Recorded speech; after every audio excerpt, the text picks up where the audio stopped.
Hi friends, డాగ్స్ని లేదా మీ పెట్స్ని యూట్యూబ్లో అమ్మాలంటే మా ఛానల్ వాట్సాప్ నెంబర్కి వీడియో పంపించండి. అలాగే మన ఛానల్ని ఇంకా సబ్స్క్రైబ్ చేయకపోతే వెంటనే సబ్స్క్రైబ్ చేసి పక్కనే ఉన్న బెల్ ఐకాన్ని యాక్టివేట్ చేయండి. Friends, let's start the video. Hi friends, welcome to our channel.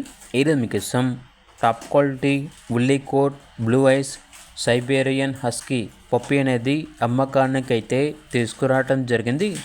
Only 1 male puppy యాల్బ్లో ఉంది. పప్పీ యొక్క ఏజ్ వచ్చేసి 2.5 months. చాలా అంటే చాలా హైపర్ యాక్టివ్, చాలా యాక్టివ్గా ఉంటుంది.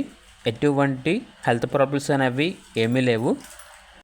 అంతేకాకుండా ఓనర్ ఏం చెప్పారంటే సిట్, షేక్ హ్యాండ్, పొట్టి ట్రైనింగ్ ఈ కమెంట్స్ అన్నీ నేర్పించాము అని అయితే చెప్పడం అయితే జరిగింది. Deworming, puppy DP 9-in-1 vaccination complete అయ్యాయి. ఓనర్ నేమ్ వచ్చేసి ప్రజ్వల్. ఇక పప్పీ ఉన్న లొకేషన్ వచ్చేసి హైదరాబాద్. పప్పీ యొక్క ప్రైజ్ అనేది 20K అనగా 20,000. ప్రైజ్లో డిస్కౌంట్ అనేది కూడా ఇస్తారు. అంతేకాకుండా వీడియోలో చూడండి, వీళ్ళ దగ్గర వచ్చేసి 1 adult snow white female husky కూడా అమ్మకానికి అయితే ఉంది. ఇక పూర్తి వివరాల కొరకు టైటిల్ నెంబర్ ఉంటుంది, కాల్ చేయండి. అలాగే ఛానల్ని ఇంతవరకు సబ్స్క్రైబ్ చేయకపోతే సబ్స్క్రైబ్ చేయండి. Thank you. By by.